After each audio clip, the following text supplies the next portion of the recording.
Assalamualaikum warahmatullahi wabarakatuh. Pada kesempatan kali ini kami dari kelompok 7 akan mempresentasikan ide bisnis kami, yaitu wedding organizer. Kami dari kelompok 7 beranggotakan 5 orang, saya Abdul Ghafur, lalu ada Jini, kemudian ada Upa, lalu ada Aldi dan Nur Rohman. Baik, tanpa berlama-lama, saya akan memulai presentasi ini. Jadi ide bisnis ini bermula dari melihat peluang pernikahan di Indonesia ini kan ibaratnya terus-terusan ada pernikahan gitu. Meskipun di masa pandemi ini tetap saja banyak pernikahan yang dilangsungkan meskipun itu skalanya kecil-kecil. Kami melihat bisnis ini ke depannya akan terus berkembang karena selama ada pernikahan ya selama itu pula wedding organizer juga dibutuhkan. Kecuali kalau misalnya sudah nggak ada lagi orang yang mau menikah, mungkin wedding organizer juga sudah tidak dibutuhkan. Tapi saya pikir tidak demikian. Nah, dari bisnis ini kemudian kita breakdown ke dalam model kanvas, bisnis model kanvas atau biasanya disingkat dengan istilah BMC. Jadi di BMC itu ada 9 elemen, yaitu key partners, key activities, key resources, value propositions, kemudian customer relationship, channels, customer segment, kemudian cost structure, lalu revenue streams. Nah, saya akan menjelaskan tentang bisnis dari aspek segmen pelanggan atau biasanya disebut dengan customer segmentation. Nah, di bisnis ini segmentasinya itu mengarah pada pasangan yang telah memasuki usia menikah, rentang usianya yaitu 23 tahun sampai 35 tahun, yang akan menyelenggarakan acara pernikahan di wilayah daerah istimewa Yogyakarta dan sekitarnya. Yang sekitarnya itu maksudnya Magelang, Wonosobo, Klaten, Solo, dan lain-lain. Nah, unique selling dari bisnis ini sendiri nggak seperti wedding planner yang lain ya, yang umumnya itu hanya menerapkan sistem bisnis to consumer atau biasa disebut dengan B2C. Nah, wedding planner ini menerapkan dua sistem. Kami menerapkan dua sistem, yaitu business to consumer dan business to business. Biasanya disingkat B2C atau dan B2B. Nah, strategi ini dilakukan karena wedding planner banyak mendapatkan konsumen dari platform digital, kemudian dari word of mouth, dan rekomendasi dari vendor rekanan planner. Lalu yang kedua yaitu value propositions atau biasa disebut dengan nilai proporsional, nilai yang ditawarkan dari ide bisnis kami ini yaitu kepada calon konsumen yang yang tidak seperti ya wedding planner lain. Jadi ada beberapa hal yang kami tawarkan. Yang pertama yaitu newness, yaitu paket pernikahan yang bisa di custom. Jadi menggabungkan vendor kelas atas dengan kelas menengah. Nah, kelas menengah dengan kelas bawah. Lalu kemudian performance.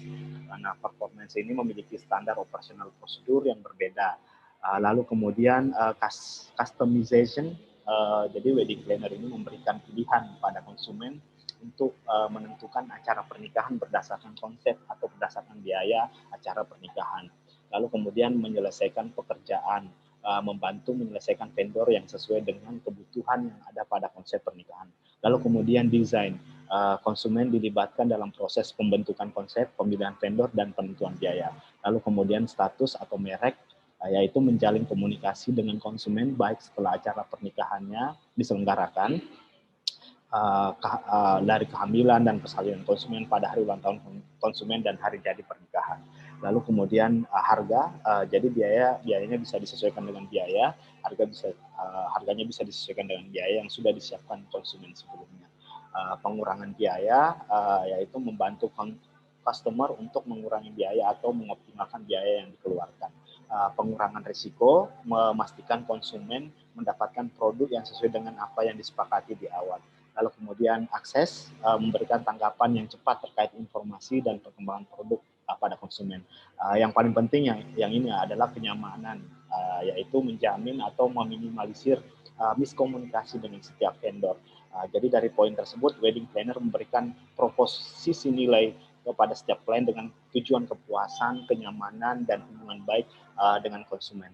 Lalu ada kemudian yang ketiga yaitu saluran, yaitu channel. Jadi bisnis kami ini, channelnya ini tujuannya itu memberikan setiap informasi yang dibutuhkan pasangan yang akan menikah di setiap media digital yang kami miliki. Lebih lanjut untuk tujuannya yaitu untuk memperkuat informasi agar informasi ini tersampaikan kepada setiap pelanggan.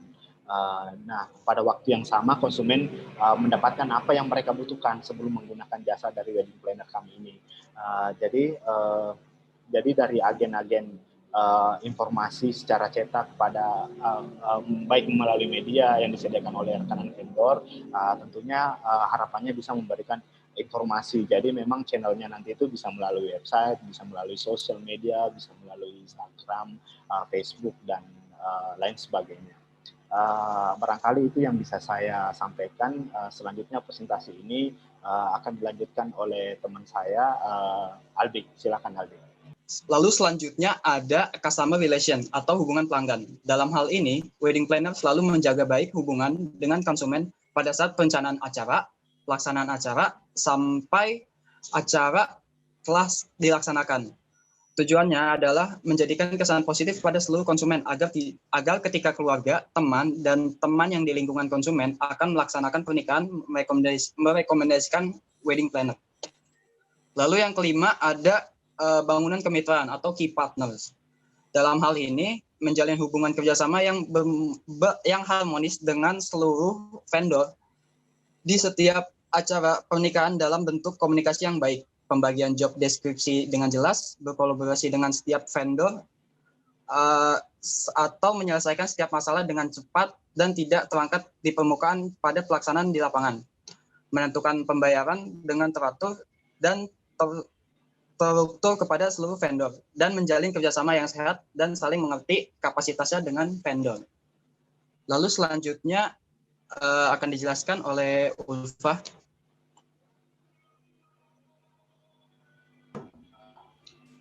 Oke, yang selanjutnya itu ada sumber daya utama atau key resource. Yang pertama, platform digital menggabungkan desain grafis dan editing gambar pada setiap konten yang akan dirilis di semua platform digital agar konten tersebut memberi informasi yang dibutuhkan calon konsumen. Yang kedua ada talent people recruitment yang dilakukan wedding planner dilakukan dengan cara rekomendasi dari karyawan yang sudah bekerja seperti teman, saudara, atau kerabat karyawan. Yang ketiga ada financial wedding planner didapatkan dari biaya yang dibayarkan konsumen. No item deskripsi. Yang keempat itu ada customer data. Data customer didapat dari rekan vendor dan juga rekomendasi karyawan dan konsumen yang pernah bekerja sama. Wedding planner menjadikan setiap platform digital sebagai etalase setiap portofolio yang dilihat calon konsumen. Untuk itu, setiap konten yang ada yang akan didisplay dipastikan akan menarik perhatian calon konsumen atau pasangan yang akan menikah. Untuk menjamin setiap acara pernikahan berjalan dengan harapan, wedding planner dan konsumen setiap individu yang ada di dalam manajemen melalui rekrutmen berdasarkan rekomendasi, sehingga setiap individunya sudah dapat dipastikan sesuai harapan. Pada setiap event, wedding planner menjamin pendistribusian biaya dengan dibayarkan konsumen tepat dan sesuai jadwal dengan apa yang disepakati konsumen dan setiap vendor hubungan yang baik terhadap konsumen. Dan vendor pada akhirnya memberi timbal balik yang baik seperti memberi data konsumen yang sesuai kualifikasi yang diterapkan wedding planner. Terus yang ketujuh itu ada aktivitas utama atau key activity. Dalam hal ini, wedding planner sebagai perusahaan jasa melakukan pengunggahan secara berkala guna pengenalan dan eksistensi di dalam industri wedding di daerah istimewa Yogyakarta. konsumennya. Sementara sewaktu ada ketertarikan oleh calon pelanggan terhadap apa yang coba diinformasikan wedding planner, hal selanjutnya adalah meyakinkan calon konsumen agar menggunakan jasa layanannya, barulah produksi jasa dilakukan oleh seluruh tim wedding planner sedari perencanaan, kondisi, dan pelaksanaan acara pernikahan yang disepakati dengan konsumen. Selanjutnya akan dijelaskan oleh teman saya, yaitu Jenny Clara. Silakan. Ya, selanjutnya itu ada cost struktur. Guna mengoperasikan model bisnis, ada 3 biaya yang harus dikeluarkan wedding planner, yaitu 1, biaya operasional harian, yaitu biaya ini dikeluarkan setiap bulan dengan jumlah yang tidak sama setiap bulannya, seperti kayak karyawan lembur, biaya listrik, biaya telepon, internet, biaya air, biaya kertas, dan lain-lainnya. Terus biaya operasional per acara itu dikeluarkan pada saat produksi acara dari persiapan hingga pelaksanaan. Terus ada biaya promosi. Biaya ini dikeluarkan untuk kepentingan-kepentingan tertentu. Biaya iklan pada media sosial, biaya cetak brosur, biaya cetak kartu nama, dan biaya pembuatan konten dan lain-lainnya. Dan selanjutnya ada revenue stream atau arus pendapatan pada wedding planner berasal dari pihak kedua dan ketiga yang bekerja sama secara langsung dengan wedding planner. Sumber dana dari pihak kedua berasal dari kerjasama langsung dengan konsumen, artinya dana didapat dari pembayaran konsumen. Sementara sumber dana dari pihak ketiga adalah berasal dari reward yang diberikan vendor rekan karena telah memberikan rekomendasi perusahaan terhadap pihak kedua. Terima kasih. Baik, terima kasih. Itulah presentasi ide bisnis yang kami sampaikan dengan model BMC, bisnis model kanvas. Mohon maaf karena memang situasi saat ini sedang pandemi dan akhirnya itu yang membuat kami melakukan presentasi melalui online bersama teman-teman karena memang tidak memungkinkan untuk kami bertatap muka untuk saat ini. Demikian yang bisa kami sampaikan. Terima kasih banyak atas perhatiannya. Assalamualaikum warahmatullahi wabarakatuh.